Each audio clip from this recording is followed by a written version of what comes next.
Salut les CM1, CM2 de l'école de Courcelles. J'espère que vous allez bien. J'ai reçu votre petit courrier qui m'a fait super plaisir. Donc là je suis dans le bateau à Las Palmas, aux Canaries. Il fait super chaud et je vais essayer de répondre à vos questions. Je vais vous faire le tour du propriétaire, hein. Vous allez voir, c'est assez rapide, c'est tout petit. Donc l'intérieur de Maï Maï. Alors là on est sur ce qu'on appelle la descente qui permet de sortir à l'extérieur. Je vous montrerai après. Et là, on est à l'intérieur du bateau. Donc là, je regarde vers l'avant. Voilà, on voit les numéros de coque en transparence. Là, on a plein de matériel. Donc c'est un petit peu le bazar parce que je suis entre la préparation de la deuxième étape et les dernières petites réparations. Voilà, donc là, il y a plein de matériel à l'avant. Il y a plein de matériel ici. Donc là, je regarde l'arrière, côté gauche, côté bâbord. Puis on a les voiles qui sont là, qui sont à l'intérieur pour être protégés du soleil. Et de ce côté, on a des sacs de rangement et les cirés là-bas. Voilà. Donc la vie à bord de Maï Maï, c'est beaucoup de temps à l'extérieur pour régler le bateau et le faire avancer. Et un petit peu de temps à l'intérieur pour préparer la stratégie, faire ce qu'on appelle la nave, se faire à manger, dormir et éventuellement faire des réparations parce que ça peut arriver. Bah écoutez, ouais, j'ai bien géré l'avitaillement, je suis assez content. Il me restait de quoi tenir 2 jours de manière confortable, que ce soit en nourriture ou en eau. Donc ça, je suis content. Ouais, le Nutella était bon, ouais. Moi, la nourriture que j'avais à dispo, c'était du couple à faim, donc des petits biscuits, des barres de céréales, des graines, des fruits secs, des trucs qui se conservent longtemps et qu'on peut attraper très rapidement et manger voilà, quand on est à la barre ou quand on n'a vraiment pas le temps de se faire à manger. Et après, j'ai des vrais plats préparés pour me faire des vrais repas. Donc ça, c'est ce qu'on appelle des apertisés. Donc ça se présente comme ça. C'est des sachets souples. C'est exactement ce qu'on peut retrouver dans des boîtes de conserve, par exemple le cassoulet ou des plats comme ça. Donc là en l'occurrence c'est steak haché et écrasé de pommes de terre. Voilà, ça contient 567 calories. Et donc en fait ces petits sachets, ils sont sous vide. J'ai à ma disposition dans le bateau ce qu'on appelle un jet boil, donc c'est un petit réchaud à gaz. Voilà, donc je roule le sachet pour le faire rentrer à l'intérieur du réchaud. Je remplis d'eau, je fais bouillir l'eau. Et une fois que l'eau bouge, je coupe le gaz, je laisse 5-6 minutes au bain-marie pour que ça finisse de chauffer. Et ensuite, je récupère le sachet, je l'ouvre en haut et je peux manger directement avec ma cuillère dans le sachet. Voilà, je mange directement à l'intérieur du sachet, ça évite d'avoir de la vaisselle à faire. Ensuite, le sachet, je le roule en boule et je le jette dans ma poubelle. Et voilà. En moyenne, on fait des siestes entre 10 minutes et une demi-heure.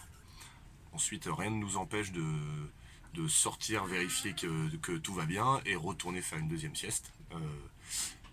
En moyenne, sur 24 heures, sur une journée, je dors 1 heure et demie à 2 heures. Voilà, c'est à peu près la moyenne. Alors la plus grande sieste que j'ai fait d'affilée, elle n'était pas volontaire. J'étais tellement fatigué que j'ai oublié de mettre le réveil et j'ai dû dormir 4 heures à peu près. Voilà, et je me suis réveillé, je savais plus du tout où j'étais. Et c'est un peu trop long. 4 heures quand on est très fatigué, il faut dormir moins. Mais enchaîner les petites siestes.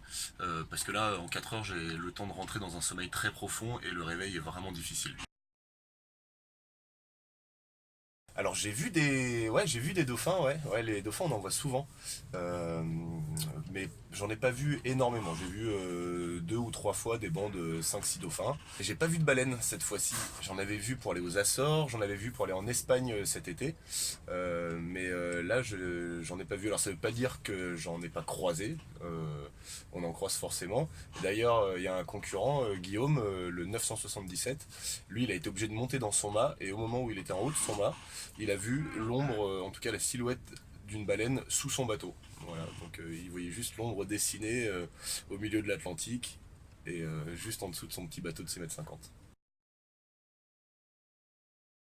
Ouais, on se sent souvent tout petit, on se rend vite compte que, voilà, on se rend vite compte de l'immensité qu'il y a autour de soi, qu'on ne voit plus rien à l'horizon, et on est quand même sur un tout petit bout de plastique avec des voiles, c'est un bouchon, nos bateaux, c'est vraiment des petits bouchons au milieu de l'océan, quoi. Euh, Après, moi, j'ai jamais eu peur. J'ai pas peur en mer, j'ai pas peur sur mon bateau. Je suis vraiment, j'adore mon bateau et je suis très confiant dans mon bateau. Il y a des conditions où c'est plus compliqué que d'autres, mais non, j'ai jamais eu peur. Ouais, on a eu beaucoup de vent la première nuit pour sortir, pour quitter La Rochelle. Donc là, c'était une dépression qui passait sur ce qu'on appelle le golfe de Gascogne, c'est-à-dire la grande baie que forme la façade atlantique de la France et le nord de l'Espagne. Après, c'était pas la tempête non plus. On a eu jusqu'à 30 nœuds et 30 nœuds sur nos bateaux, ça fait 55 km/h de vent et c'est pas énorme, c'est maniable. C'est fort, mais c'est maniable. Par contre, on a eu une très grosse mer. Surtout au large du Portugal. Alors on allait dans le bon sens, on allait dans le sens de la mer, on surfait les vagues, mais elles étaient vraiment très grosses. Et ça, des grosses vagues, ben, nos petits bateaux, on a vite 4,50 m de vagues avec sur un bateau de 6,50 m, quoi. Donc c'est ça qui est très impressionnant. Sur tous les mini, on a 7 voiles embarquées, maximum, donc on n'a pas le droit d'avoir plus de 7 voiles. Il y a la grand voile qui est toujours à l'arrière du bateau. Il y a le tourmentin qui est un petit phoque qu'on met à l'avant pour la tempête. Donc c'est une voile fluo, orange ou rose. Là, moi la mienne elle est orange. Et donc ça c'est une voile qui est obligatoire, ça fait partie du matériel de sécurité. Ensuite j'ai un génois ou un phoque à l'avant. Et ensuite sur le bout dehors, donc c'est le tangon qui est situé, qui est placé à l'avant du bateau, qui permet de nous mettre les spies. Je peux mettre 4 voiles différentes. J'ai un Jenaker, qui est une voile assez polyvalente. C'est une voile qui va vraiment vite quand il n'y a pas beaucoup de vent, entre autres. C'est une voile très intéressante quand le vent est faible. Et ensuite j'ai 3 spies. Donc j'ai un petit spie à utiliser quand il y a un vent assez fort. C'est le spi que j'ai utilisé le long du Portugal. Il y a un spi max, donc le plus grand spi, et moi j'ai embarqué un deuxième spi max au cas où, parce que le grand spi c'est une voile assez fragile, donc si jamais je la déchire, comme c'est théoriquement la voile qu'on va utiliser le plus sur la transat, là j'ai décidé d'en prendre deux. Donc voilà, 7 voiles à bord de Maïmaï. En fait, on a plutôt souffert du chaud, parce que le long du Portugal il faisait relativement beau, il faisait pas du tout froid, mais ça mouillait tellement les paquets de mer qui balayent le pont, enfin, il fallait vraiment être protégé, donc bottes, ciré. Et quand on est obligé de porter le ciré intégral jusque là, les bottes, et qu'il fait 20 degrés dehors, bah, c'est pas très agréable. Pour être sec, on est obligé finalement de porter des vêtements chauds et c'est pas le plus agréable. Mais j'ai pas du tout eu froid. Les concurrents entre nous, on se voit au départ les 3 4 premiers jours. Et rapidement on se perd de vue parce qu'on est tellement petit sur l'eau que même à 4 ou 5 km on se voit plus. J'ai passé au moins 5 jours à la fin sans voir personne. Et je revois les premiers bateaux à 12-13 km de l'arrivée. Voilà. Mais autrement, les 5 derniers jours, je les ai fait vraiment tout seul. La voile, c'est mon papa qui m'a fait découvrir le bateau à voile et je devais avoir 4 ans ou 4 ans et demi, quelque chose comme ça. Et puis ça m'a tout de suite plu de voyager à la force du vent. Je trouvais ça génial.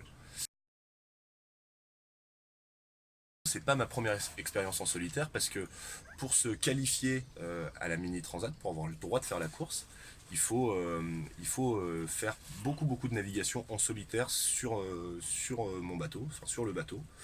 Donc moi ça fait 2 ans que je navigue en solitaire sur Maïmaï et j'ai fait un parcours de qualification hors course, donc tout seul, sans concurrent. J'ai mis 8 jours, je suis monté en Irlande, du côté de Dublin, je suis redescendu faire le tour de l'île de Ré devant La Rochelle, et je suis rentré à Concarneau, j'étais parti de Concarneau, donc ça fait à peu près 1000 milles nautiques à parcourir. Et après, en course, sur le circuit de la classe mini, on doit faire au moins 1500 milles sur le bateau qu'on va utiliser pour la transat. Donc moi l'année dernière, entre autres, j'ai été aux Açores, qui est un archipel portugais au milieu de l'Atlantique Nord. On a fait un aller-retour aux Açores en solitaire, on a mis 12 jours à y aller et 6 jours et demi à revenir. Oui, évidemment, ouais, évidemment, ma famille et mes amis m'ont manqué. Alors après, on sait que ça va pas durer très longtemps, et puis on aime ça, hein. Quand on fait de la course en solitaire, il faut quand même aimer être un peu tout seul. Euh, Par contre, j'ai quand même dans le bateau, vous allez voir, j'ai quand même voilà, quelques photos. Donc avec Audrey, ma copine, avec voilà, de la famille, des amis, voilà, j'ai plein de photos. Là, voilà, tous mes amis, ici, encore ma copine. Voilà, j'ai d'autres photos là. Et là d'ailleurs j'ai quelques photos d'enfants, donc ça c'est au plafond du bateau. Voilà, ça c'est les élèves de l'école de Plonéo-Lanverne, donc dans le Finistère, et qui font comme vous, ils m'accompagnent, ils suivent ma course. Donc voilà, je suis pas vraiment tout seul sur le bateau, je suis bien accompagné en tout cas. La direction de course va nous envoyer un bulletin météo sur les fréquences radio. Donc c'est globalement comme un autoradio de voiture, un petit peu plus performant. Donc à 15h, j'allume le poste radio. Je règle la fréquence ici. Donc là, on capte une radio de Las Palmas. Je règle la fréquence, donc 13 730. Ça, c'était la fréquence pour la première étape. 13 730, je valide. Voilà, et là j'entends un grésillement, et à 15h, le grésillement s'arrête, et je reçois le bulletin météo. Donc ça marche super bien, et pendant ce bulletin, ils vont nous donner des informations météo par rapport aux zones. Donc là vous voyez, c'est la carte de la première étape. La carte, le parcours est divisé en zones, qui portent des noms tous différents. Et donc la direction de course nous donne la direction, la force du vent, la pression atmosphérique, par zone pour les 2 à 3 jours à venir. Et à la fin de la météo, il nous donne le classement. Donc il nous donne le classement des prototypes et des bateaux de série, en nous donnant une distance de chaque bateau jusqu'à la ligne d'arrivée. Voilà. Donc c'est pas des informations très précises pour établir une stratégie. Mais c'est ça qui est intéressant en même temps, c'est de ne pas avoir trop de moyens et de faire aussi avec ce qu'on peut observer dehors. Et voilà, c'est un peu l'école de la débrouille, hein, quand même, le mini. Et ça c'est génial.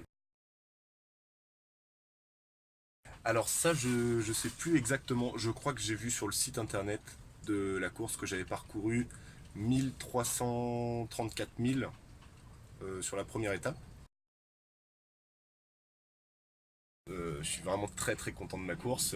Moi j'aime pas trop suivre les groupes, j'aime bien prendre des options et voilà, essayer de jouer des coups un peu tactiques.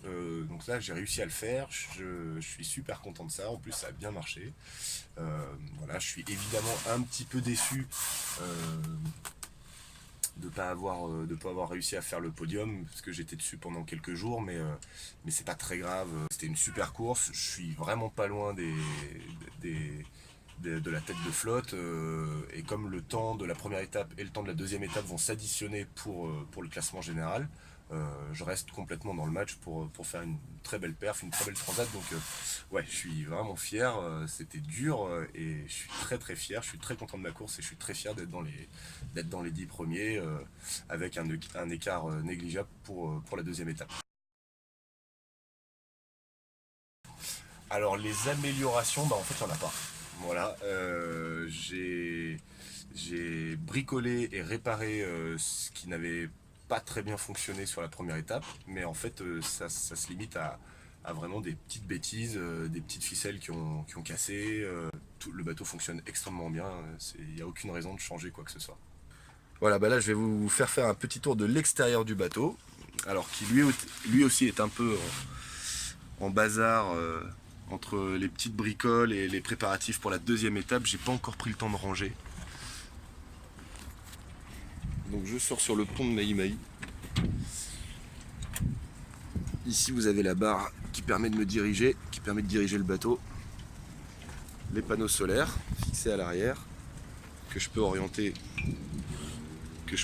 en fonction du soleil. Voilà. Et l'avant du bateau.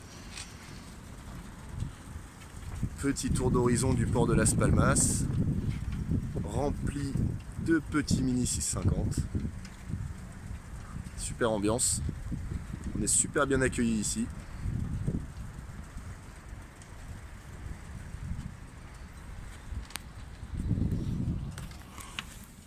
Allez, bah, je vous dis à la prochaine. Salut!